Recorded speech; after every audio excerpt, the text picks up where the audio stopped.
Fue una sugerencia amable e inocua que estuvo a punto de desoír. Dejaba a su esposa Susan con un horario exigente porque su trabajo le llevaba con frecuencia lejos. A lo largo de los años que pasaron juntos, adquirieron la costumbre de informarse mutuamente sobre su paradero exacto. Pero el jueves por la mañana, de la nada, surgió un acuerdo comercial. Las contrapartes firmaron contratos y se apresuraron a resolver un problema en la costa este antes de las 11 de la mañana. Este tipo de viajes de negocios eran habituales para el agradable solucionador de problemas y negociador Early. Se suponía que iba a estar fuera de casa durante toda una semana en esta empresa concreta, que estaba previsto que terminara el sábado. Tenía previsto salir de Los Ángeles a las 21:15 y llegar a Seattle después de medianoche. Obstinado en su negativa a que Susan le recogiera en el aeropuerto de SeaTac, se las arregló para tomar el servicio de enlace con el aeropuerto y llegó a la puerta de su casa en Bellevue a la 1:30 de la madrugada. Early hizo los ajustes necesarios en sus billetes y estaba a bordo del avión a las 13:45 tras una rápida maniobra por el aeropuerto de Los Ángeles. Para informar a Susan de su pronto regreso, utilizó el teléfono de a bordo para telefonear a casa mientras estaba en el aire. Pero ella estaba trabajando. Cogió su maletín, sacó su número y lo marcó. ¿En qué puedo servirles?, preguntó la recepcionista a Jensen, Sarone y Anderson. Early preguntó, ¿está Jennifer disponible?, porque estaba acostumbrado a hablar inmediatamente con la asistente personal de Susan. La secretaria que normalmente atiende a la señora Conroy no está hoy ni mañana. ¿Puedo ayudarle en algo?, preguntó la alegre recepcionista. Y él preguntó, ¿podría hablar con la señora Conroy, entonces? La recepcionista, algo confusa, dijo, ¿señora Conroy? ¿Puedo preguntar quién llama? Soy su marido. Por favor, póngame con él, dijo Early. La recepcionista se lo pensó un segundo antes de decir, la señora Conroy está ocupada y no sé si está disponible. ¿Quiere dejarle un mensaje? No, hablaré con ella esta noche en casa. Dígale que la he llamado, dijo Early, dando por terminada la llamada tras pensárselo un poco. Pasó media hora más intentando identificar la molesta sensación de la llamada. Anoche, Susan le había prometido por teléfono que pasaría todo el día en el trabajo. Pero era posible que estuviera ocupada con un cliente o metida de lleno en problemas legales, así que no pudo localizarla. Aún así, le preocupaba más la desaparición de Jennifer. Susan se aseguró de que el horario de trabajo de Jennifer fuera idéntico al suyo. Durante el turno de Susan, Jennifer solo se ausentaba de la oficina en contadas ocasiones debido a viajes de negocios personales o a un fuerte caso de gripe, según Early. A las 18:35, el avión había aterrizado debidamente en Seattle, dejándole en su residencia. La casa en la oscuridad era un espectáculo extraño, y Susan no estaba allí, lo cual era sorprendente. Como de costumbre, su mujer solía estar de vuelta en casa a las 6 de la tarde. Se cambió rápidamente después de deshacer las maletas y tiró la ropa sucia a la lavandería. Se preparó un sándwich de queso a la plancha para cenar a las 8, aunque Susan seguía sin aparecer. Cuando se sentó frente al televisor, su nivel de ansiedad aumentó. La preocupación se apoderó de él a medida que avanzaba la noche sin que Susan regresara. ¿Habría tenido un accidente? Nadie se habría molestado en ponerse en contacto o incluso dejar una nota en la residencia si hubiera ocurrido algo. Estaba tan agitado que no pudo evitar pasearse por el piso. Intentó ponerse en contacto con ella llamándola al móvil, pero un sistema automático le informó de que no era posible localizar su número. Supuso que el altavoz estaba apagado. Pero, ¿por qué lo habría apagado? A las 9:20, cuando sonó su propio teléfono y Susan estaba al otro lado, la sospecha de que algo iba mal se había convertido en una gran preocupación. Temprano, me estaba poniendo ansioso. Llamé al hotel después de cenar y me dijeron que te habías ido. ¿Estás bien?, expresó preocupación. ¿Dónde estás? Solo un cambio de planes, respondió él. ¿Estás en casa? Sí, acabo de terminar de ordenar la cocina. Esta noche ha sido muy tranquila. ¿Volverás el domingo como habías planeado y dónde te alojarás? En su respuesta, echó un vistazo a la cocina vacía, su mujer había desaparecido y vio su improvisada vajilla apilada en el fregadero. Estaré en casa todo el domingo. Hoy hemos trasladado las negociaciones a su cuartel general. Puedes localizarme en mi móvil, dijo. ¿Ha pasado algo raro hoy? Intenté localizarte en la oficina esta tarde. Ella respondió, oh, bueno, nada particularmente especial. Estaba liado con John Stegner en ese momento. Me ayudó mucho con la cuenta de Melrose esta semana. Le debo mucho por ello, con un matiz enigmático en su tono que dejó a Early confuso. Cariño, después de solucionar ese desastre, parece que podría asegurarme esa asociación. El señor Jensen prácticamente me lo ha asegurado, dijo Susan. ¿No es maravilloso? Absolutamente, querida. Tendremos que celebrarlo. Siento no poder estar allí esta noche para dar comienzo a los festejos. No te preocupes por eso, querida. Podemos empezar nuestra celebración el domingo, cuando vuelvas. Por favor, no llegues tarde, te echo muchísimo de menos. Va a estar tan tranquilo en esa gran cama sin ti esta noche. La llamada llegó a su fin tras una breve charla sobre asuntos domésticos. Un nudo empezaba a formarse en las tripas de Early mientras permanecía sentado, pensando en el diluvio de mentiras que Susan le había proporcionado. Le quedaba un regusto amargo en la boca. Siempre había creído que su matrimonio y su amor eran sólidos como una roca, hasta ahora. Ahora su mente estaba llena de dudas.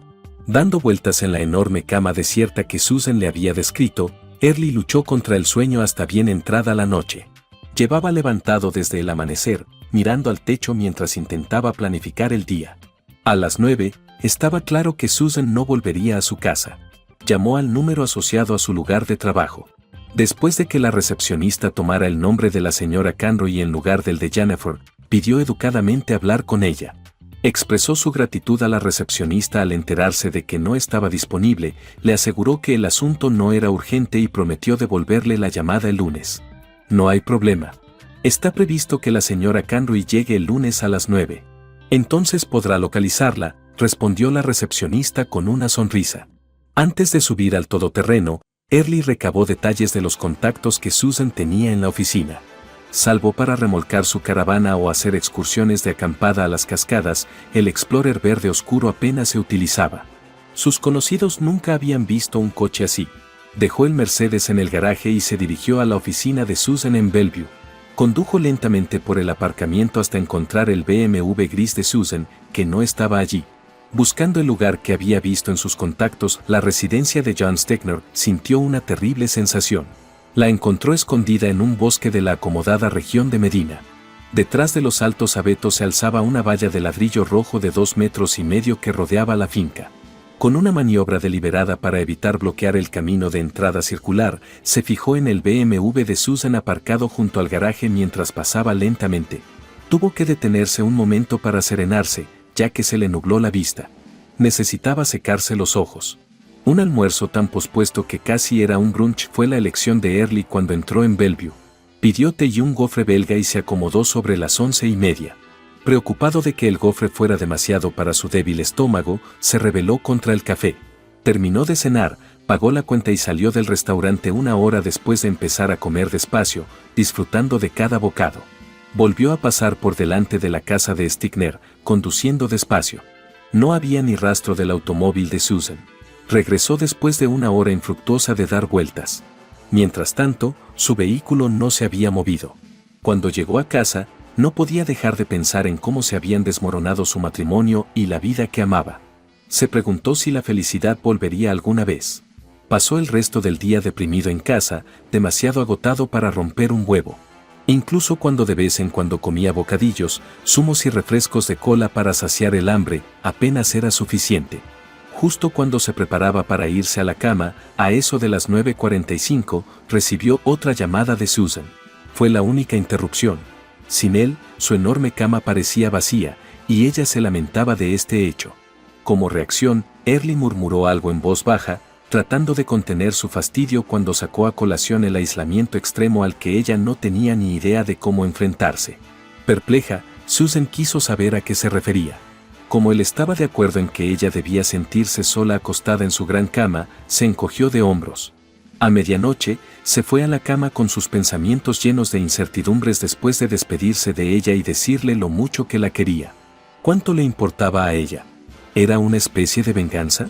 En realidad, parecía más centrado en ella. ¿Qué había salido mal? ¿Cree que ella necesitaba algo más? Seguramente él debía ser capaz de suplirlo. ¿Había algo que él pudiera hacer para arreglar las cosas? Todavía estaba muy despierto a las 8 de la mañana después de otra noche agitada.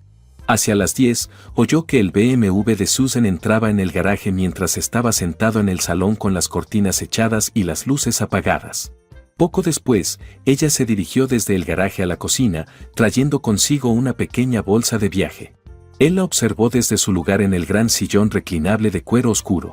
Llevaba una blusa roja sin mangas y una falda de cuadros escoceses Campbell. Los botones superiores de la camisa de seda estaban desabrochados. Con el collar de cloisonne tailandés, regalo de su tercer aniversario, adornando con elegancia su esbelto cuello, entró en la cocina con aire renovado y sereno. Atravesó la habitación y se detuvo en seco al contemplar el caos del fregadero. Morning ni siquiera se había molestado en poner los vasos sucios de la noche anterior en el lavavajillas, y mucho menos en limpiar después del desayuno. Susan no pudo evitar fijarse en la tetera que había en el fogón, que se había quedado calentando agua. Su mirada nerviosa iba de un rincón a otro. Recorrió lentamente la cocina, iluminada solo por la tenue luz que entraba a través de las cortinas cerradas. En el comedor, se detuvo a mirar las cortinas cerradas que cubrían las puertas correderas de cristal del patio. Antes de continuar, examinó toda la habitación. Con la bolsa de viaje apoyada en una silla del comedor, se deslizó cautelosamente hacia la chimenea del salón. Levantó el atizador y se volvió para mirar al público. En ese momento, Early, que estaba sentado en silencio en su silla, levantó su taza para beber té, llamando su atención con su figura embosada. «Dios mío, me has dado un susto de muerte. Cuando has vuelto», gritó Susan, con voz temblorosa e incontrolable. Los minutos parecieron una eternidad mientras Early dejaba que la quietud se prolongara antes de hablar. «Hace un par de días». Su voz, de ordinario animada, parecía sin vida. Medio derrumbada en un sillón con respaldo a rayas azules y blancas frente a su marido, el semblante de Susan se congeló de incredulidad mientras sus rodillas parecían flaquear. «¿Por qué no me lo dijiste? ¿Por qué no llamaste?» «¿Dónde has estado?», le preguntó. «Sí llamé. El jueves por la tarde. No estabas en casa, ni en la oficina. Jennifer tampoco estaba». Early siguió bebiendo su té sin emoción mientras dejaba que el silencio se prolongara antes de dar otro sorbo. «Estaba aquí sentado en mi silla cuando llamaste. Pasé la noche en esa enorme cama vacía que mencionaste. Mientras el sol calentaba la acera un sábado, pasó un coche, marcando el tono de una disputa cada vez más acalorada entre dos jóvenes de la zona, a la que se sumó con entusiasmo el ladrido de un perro. Al caer la noche, las persianas y cortinas del salón se cerraron. Solo se oían los sollozos ahogados de Susan. Mientras sorbía su té, Early mantuvo una expresión neutra. «Tengo la sensación de que la cama que ocupaste el jueves y el viernes por la noche no estaba tan sola como dices. ¿Podrías explicarme, Susan? Ayúdame a entender lo que pasó». Con la cabeza temblorosa y la cara enterrada entre las manos, las lágrimas de Susan fluían libremente en ese momento. «Early, te quiero. No se trataba de ti ni de nosotros. Por favor, intenta comprenderlo, esto fue algo que me sentí obligada a hacer. No tenía nada que ver con mis sentimientos por ti, por nosotros. Eso no tiene sentido, Susan. ¿Cómo es que engañarme no tiene nada que ver con nosotros? Fue algo que me sentí obligada a hacer, Early. Intentaba devolverle a John lo que hizo por mí. No tenía nada que ver con mis sentimientos por ti». Mientras sorbía su té, Early observó a su mujer en silencio antes de levantarse para reponer su taza. Tras regresar de la cocina, preguntó por sus necesidades, a lo que ella respondió en silencio con un movimiento de cabeza. Volviendo a su silla, continuó. «Explícate, esposa. ¿Por qué pensaste que le debías tanto a Stigner como para romper tus votos matrimoniales conmigo? ¿Te chantajeó antes de ayudarte con la cuenta de Melrose? No, él no haría eso. Es honorable. Lo que hizo fue por bondad, sabiendo que yo no tenía la culpa del lío. No esperaría nada a cambio. Entonces, si no te lo pidió, ¿por qué te ofreciste voluntario? ¿Es eso lo que estoy oyendo? ¿Qué me estoy perdiendo? Estás haciendo que esto suene sórdido. No fue así. Fue algo que se merecía. Ya he dicho que no tenía nada que ver con nosotros. ¿Es algo que he hecho, alguna falta mía lo que llevó a esto? No. Te lo he dicho, no tenía nada que ver contigo. Necesitaba agradecerle lo que hizo. Su ayuda nos beneficia a los dos. No era por mí, era por él, y no tenía nada que ver con mi amor por ti. Si estás tan afligida por la forma en que describí tu aventura como burda y sórdida, ¿significa eso que te pareció hermosa?», comentó lenta y tristemente tras un momento de reflexión. Tras una pequeña pausa, Early comenzó a hablar de nuevo. ¿Recuerdas, Susan, el hecho de que siempre he prometido ser tuyo? Y con frecuencia has reclamado mi propiedad. Has afirmado que eres totalmente mía sin que te lo pidiera. ¿Lo recuerdas? ¿Puedes recordar la profundidad de mi creencia en nuestra mutua pertenencia? Su voz sonaba sin emoción y plana, pero Susan podía oír el temblor en sus palabras. Pronto, sí, yo te pertenezco. Esto no tiene nada que ver contigo, con nosotros. Oh, Susan, ¿cómo puedes decir una cosa y luego contradecirla tan descaradamente? ¿No ves la contradicción? Regalaste lo que más me importaba, lo que más apreciaba en el mundo, a ti misma. Se lo diste a otro hombre. Y escuchándote ahora, empiezo a creer que no tienes en alta estima la intimidad que compartimos. Se la diste a un hombre que, según tus propias palabras, ni siquiera te la había pedido. Es como si le hubieras rogado que la tomara. Así que me estás diciendo que no tenía nada que ver conmigo, dijo con un deje de melancolía. Pero no significó nada, Early. Sigo siendo completamente tuya. Nada ha cambiado en mí. Te amo por completo. Soy tuya, gritó Susan. Cada experiencia nos impacta de manera diferente. Hace poco volviste de tener relaciones sexuales con otra persona. Early hizo una pausa, con la voz temblorosa. Has participado en actos íntimos, cosas destinadas solo a alguien a quien amas. Sollozando, preguntó, ¿cuántas noches, Susan? ¿Fueron solo esas 2? ¿Cuántas más? Tras un largo intervalo, recuperó el control de sus emociones y prosiguió sin mostrar ya ninguna emoción. Y no puedo evitar preguntármelo, Susan. ¿Cuántos otros hombres merecían lo que era mío? Afirmas ser mía, y sin embargo te entregaste tan despreocupadamente. Mientras Susan sollozaba incontrolablemente, su cuerpo se distorsionó en una posición encorvada, con los hombros caídos y los brazos envueltos sobre las rodillas. Enterraba la cara entre las manos, con el pelo enmarañado por las lágrimas. A medida que pasaban las horas, el hombre permanecía sumido en sus pensamientos, con su mujer acurrucada a su lado. Las luces estaban apagadas y el único sonido provenía del exterior en este tranquilo y soleado sábado en el barrio. Hasta que el reloj de la chimenea dio las 12 en punto, en la habitación solo se oyó el llanto de Susan. Susan, no sé a qué atenerme. Te juro que mi amor por ti es tan fuerte ahora como el domingo pasado, cuando me fui a Los Ángeles. Pero no sé hacia dónde nos dirigimos. Sigues insistiendo en que tu traición no tiene nada que ver conmigo. No comprendes la gravedad de tus actos. Mi confianza en ti está destrozada. No sé cómo reconstruirla. ¿Qué podrías hacer para ganártela de nuevo? Haciendo una pausa para decir, si estás sugiriendo que tome represalias siendo infiel, pensando que de alguna manera equilibraría las cosas, estamos acabados. En primer lugar, si valoras tan poco mi fidelidad, eso dice mucho de la poca importancia que le das a la lealtad. Segundo, 2 errores no hacen un acierto. 2 errores son doblemente perjudiciales. Dejó con cuidado la taza de té vacía en el hogar de la chimenea, se levantó con cuidado y se dirigió al comedor. Descorrió las persianas y contempló su soleado e inmaculado patio trasero. Susan tuvo problemas para oírle por lo bajo que hablaba. Susan, quiero sacudirte tan fuerte que te suenen los dientes. Nunca había querido hacer daño a una mujer, y menos a mi esposa, mi amor. No sería prudente por mi parte enfrentarme ahora a John Stegner, a pesar de tu insinuación de que fuiste tú quien le sedujo. Susan dejó escapar un leve sonido, posiblemente refutando la acusación. Luego, Early continuó, me estás diciendo que no fue idea suya. Pero considera este problema adicional, ahora que ha experimentado tus afectos sin ningún esfuerzo de su parte, ¿no esperará que esos afectos estén fácilmente disponibles en el futuro? Independientemente de lo que le hayas transmitido, puede que ahora te vea como fácilmente alcanzable. Sus comentarios atravesaron el intento de protesta de Susan. Tal vez no piense que estás disponible para cualquiera, pero creerá que estás disponible para él. Para él, eres fácilmente accesible. Con el tiempo, te perderá mucho respeto y consideración. Esposa, si queremos salvar este matrimonio de alguna manera, tenemos que enfrentar esto de frente, hora a hora, día a día, semana a semana, dentro de estas paredes, mientras nos esforzamos por reconstruir nuestra comunicación. Respirando hondo, prosiguió, casi susurrando, no sé si es posible. Lo que sí sé es que hoy no podemos tomar ninguna decisión. Pasarán meses, quizá años, antes de que volvamos a sentirnos cómodos el uno con el otro.